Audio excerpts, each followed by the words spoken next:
Welcome to another tutorial on MATLAB. In this tutorial series, we are looking into the concept related to hybrid and electric vehicles. So in this particular tutorial, we will be looking into the concept related to the parallel hybrid. So in the previous tutorial, we also seen how the series hybrid architecture looks like. We also did a deep dive on different modes of operation or different power flow operation in the series hybrid electric vehicles. So in this one, we will have a look into the parallel hybrid electric vehicle. So in the parallel hybrid electric vehicle, we have the engine at the beginning. In the previous series hybrid, right, it was connected to a generator. This is also connected to a unit which combines motor, generator, and the transmission.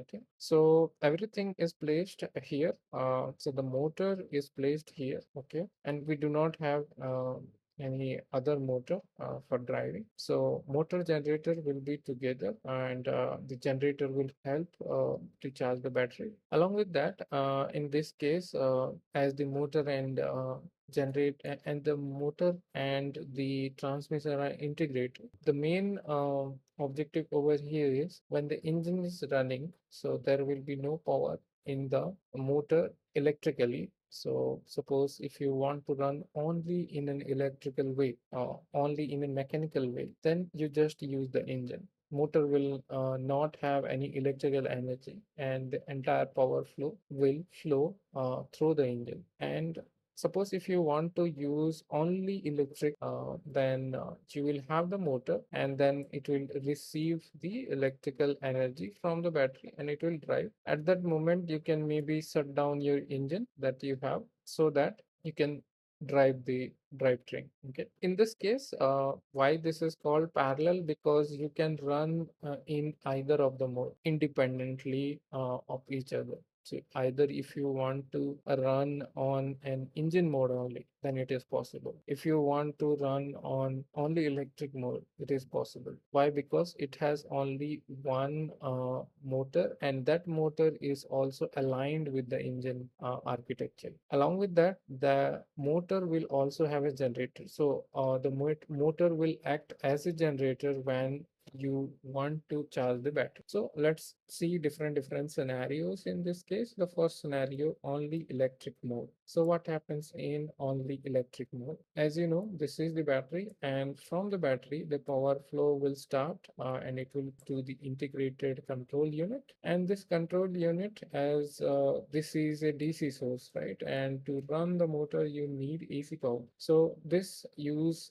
its inverter inside it, and then it will provide the relevant AC power needed for the motor to drive. The motor is present inside the housing. So the motor will start driving it, and the motor will be driving the transmission, which is placed here, and the transmission will drive the entire train. So in this case, the power flow is like from the battery, it will go to the converter, and from the converter to the motor, and motor will drive to the transmission, and then you will get the power in the wheels. So this is only electric mode. Okay. So whenever you want to go for the other mode, which is only gasoline mode, only the engine mode. In that case, the engine will give the power. There will be no role of any converter in this case and no role of any motor. It will directly go to the transmission because it is connected on the same line, and then it will go to the wheels. The power flow looks like this.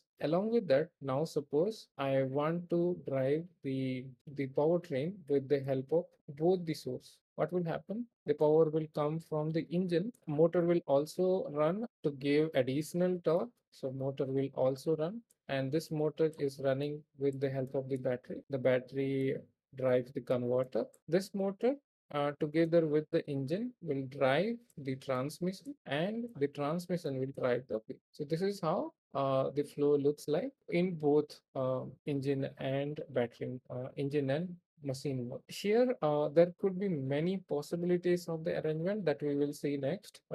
Let's see like how the flow looks like. So if you see the red lines, right? So these are mechanical power flow that is happening. If you see the green lines, these are electrical power flow that is coming from the battery through the converter into the motor. The yellow one is the control power flow that is coming from the control unit, okay, from the control unit to the engine as well as to the battery. So how much power needed or how much current needed. So those things will be done and decided with the help of this integrated unit. This is the control system part of the entire system. Also, it optimizes the power usage, like when to use engine, when to use only motor.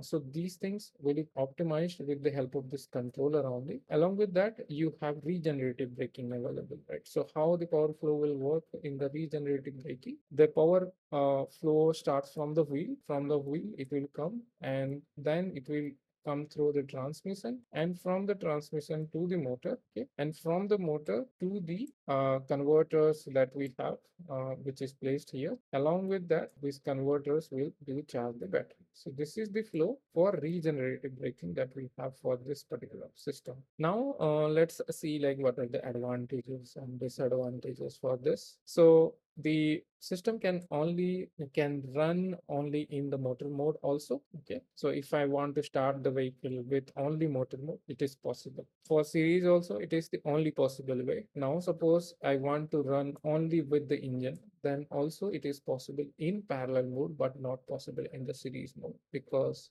in series hybrid we do not have direct connection between the engine and the transmission. So here we do have connection between the engine and the transmission. So engine only mode can be enabled in this architecture. Along with that, suppose if you want to use both the power source, so the demand is very high, you want to use both, then in that case you can use both the power source. So you can use the engine along with the motor, and then you can drive the entire powertrain at low demand. Like there is a very less request from the driver to drive the vehicle, but you are producing some extra energy. What you can do in this case, the power flow will be happening like you have the engine.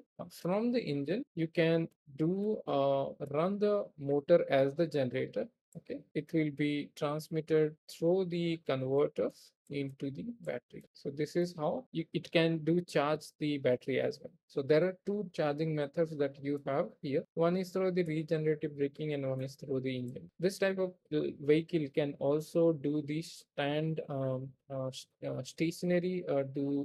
stationary charging of the vehicle. So suppose your vehicle is at stationary condition and you do start the engine, then in that case you can do charge the battery as well. That is how the power can be used in this particular electric vehicle or hybrid electric vehicle. So coming to the next, how we should arrange the engine and the motor. So there are three possible combinations that are there available. So one is the pre-transmission hybrid, parallel hybrid. So in this case, what will happen? The engine and the motor will directly provide the power to the transmission.